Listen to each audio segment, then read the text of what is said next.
Welcome back to the podcast. Today, we're exploring an alternative socioeconomic model that many people haven't heard about, but perhaps should, called Prout, or Progressive Utilization Theory. With us today is a Proutist educator and researcher. Thanks for joining us. Let's start at the beginning. In simple terms, what is Prout? Thank you. Happy to be here. I appreciate the chance to introduce these ideas. Prout stands for Progressive Utilization Theory. It's a socioeconomic framework proposed by philosopher and social thinker P.R. Sarkar. The basic idea is that society should ensure the progressive and rational use of all resources, physical, intellectual, and even spiritual, for the benefit of everyone, not just a privileged minority. So it's not just about economics? Correct. It includes economics, but also ethics, social leadership, decentralization, and human development. Prout says if we only fix economic structures, but ignore moral and psychological development, exploitation simply returns in another form. Most people are familiar with capitalism and socialism. Where does Prout sit between those? It takes lessons from both, but fully accepts neither. Capitalism encourages innovation and productivity, but it tends to concentrate wealth and power. Socialism tries to reduce inequality, but often concentrates control in the state. Prout proposes decentralized economic democracy, where neither corporations nor distant governments dominate local economies. Economic democracy sounds interesting. What does that actually mean for communities? It means local people should have control over their key economic decisions. What is produced, how it's produced, and for whom. Essential industries would be run as cooperatives. Local planning replaces distant profit-driven decision-making. So, cooperatives are central in Prout? Yes, Prout sees cooperatives as the preferred business model for many sectors, especially agriculture, manufacturing, and services that meet essential needs. Cooperatives distribute benefits more fairly and keep wealth circulating locally. One major global issue right now is inequality. How does Prout address that differently? Prout sets both a minimum guarantee and a maximum limit. Minimum necessities, food, housing, education, healthcare, must be guaranteed. At the same time, there should be reasonable limits on excessive accumulation to prevent dangerous concentration of wealth and influence.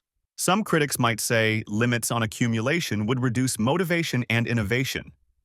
Prout responds that motivation is not only financial. People are motivated by creativity, service, recognition, and purpose.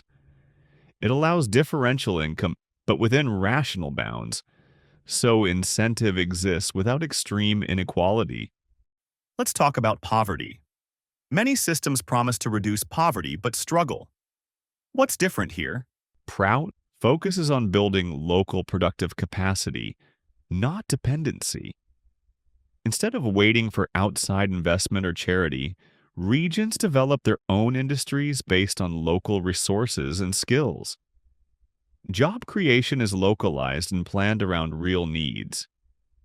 Does Prout support globalization? Cultural and knowledge exchange? Yes.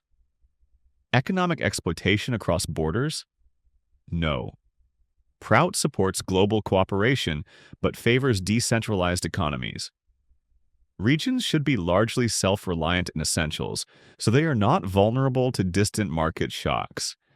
How does Prout approach environmental sustainability?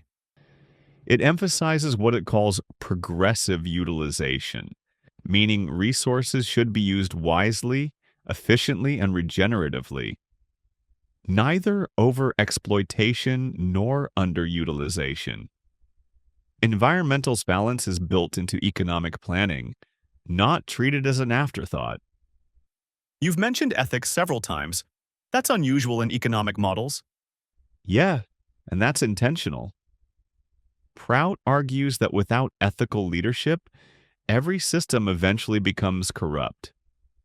It proposes leadership by people of integrity and service mentality, not just wealth, popularity, or political power. Is there a concept of who should provide that leadership? Yes, Prout uses the term sadvipra, meaning morally courageous and socially conscious leaders who stand against exploitation and guide society toward collective welfare. It's more about qualities than titles. Let's make this practical. If a country gradually adopted Prout principles, what changes would ordinary people notice first? 3 likely changes. First, stronger local economies and cooperatives. Second, guaranteed basic necessities. Third, less extreme inequality and less economic insecurity.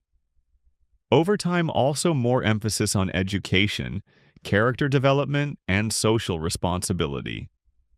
Is Prout being implemented anywhere today? Not as a full national system, but many Prout-aligned ideas exist worldwide. Cooperative movements, community development banks, local food systems, ethical enterprises. Prout connects these into a unified theory and direction. Why do you think Prout is especially relevant now? Because we're facing multiple crises at once. We're inequality, ecological stress, mental health strain, social fragmentation. Adjusting the current system around the edges isn't enough.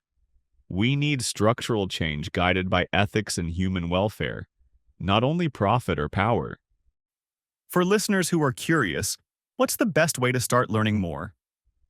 Start with the core principles: economic democracy, cooperative enterprise, limits on accumulation, guaranteed necessities, and ethical leadership. From there, explore case studies of cooperatives and decentralized development models. Excellent. Clear, thought-provoking, and definitely different from the usual economic conversations. Thank you for joining us today. Thank you. It was a pleasure to share.